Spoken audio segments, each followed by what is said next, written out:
வணக்கம் நண்பர்களே, நான் அறிவொளி முருகன் பேசுகிறேன்.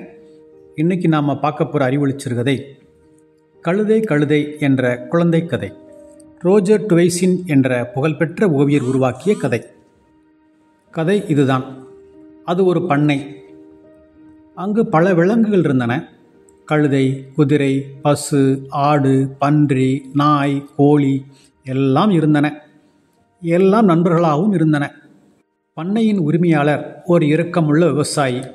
விலங்குகளை நேசித்து வளர்த்தார். விலங்குகள் வயிறார உண்டன, ஆடி விளையாடி மகிழ்ந்தன. ஒரு நாள் கழுதையும் குதிரையும் நீர் அருந்திக் கொண்டிருந்தன. அப்போதுதான் கழுதை ஒரு விஷயத்தை கவனித்தது. குதிரையின் காது அளவாக இருப்பதையும் தன் காது நீளமாகவும் படியாத தலைமுடி போல் குத்திட்டு நிற்பதையும் கழுதை கவனித்தது. குதிரைக்கு வாய்த்தவை அழகான காதுகள், தன் காதுகள் அசிங்கமானவை என்று கழுதை நினைத்தது. இந்த நினைப்பு வந்ததுமே அதற்கு சாப்பிடவே பிடிக்கவில்லை.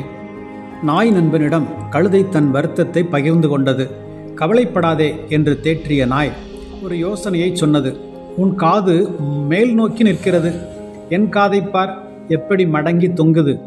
உன் காதும் இப்படி வளைந்து தொங்கினால் அழகாக இருக்கும் என்றது நாய். அந்த யோசனையை கழுதை ஏற்றது. சிரமப்பட்டு தன் காதுகளை கீழ் நோக்கி வளைத்தது. நாய் அதற்கு உதவியது. காது வலிக்கத்தான் செய்தது. இருந்தாலும் அழகாக இருக்க வேண்டுமே. மடங்கிய காதுடன் திரிந்த கழுதையை பார்த்த மற்ற விலங்குகள் சிரித்தன. ஆடு அனுதாபத்துடன் நெருங்கி வந்தது. இதோ பார், இது நன்றாக இல்லை. எல்லோரும் சிரிப்பார்கள். என் காதை பார், பக்கவாட்டில் நீட்டியபடி அழகாக இருக்கிறது.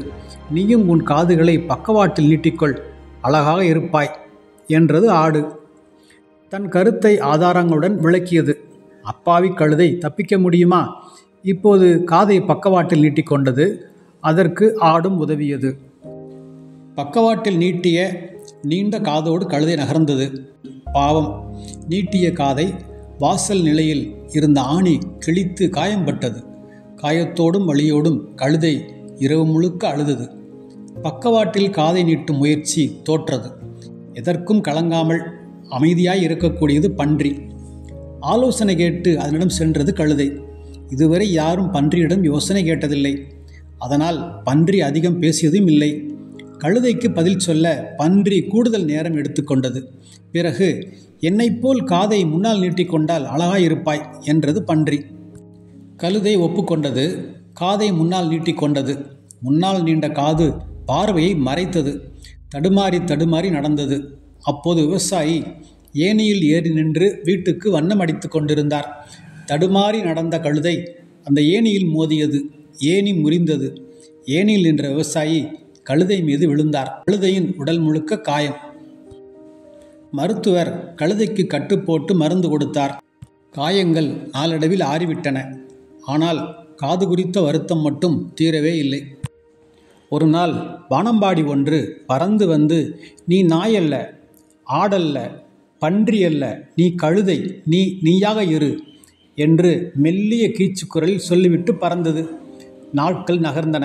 ஒரு நாள் பண்ணையை பார்க்க வந்த ஒரு மனிதர் வந்தார். அவருடன் அவர் மகளும் வந்தாள். துள்ளி குதிக்கும் துடிப்பான சிறுமி அவள். கழுதையை வைத்தகன் வாங்காமல் பார்த்த அவள் அப்பா அப்பா என்றாள். என்னம்மா என்றார் தந்தை.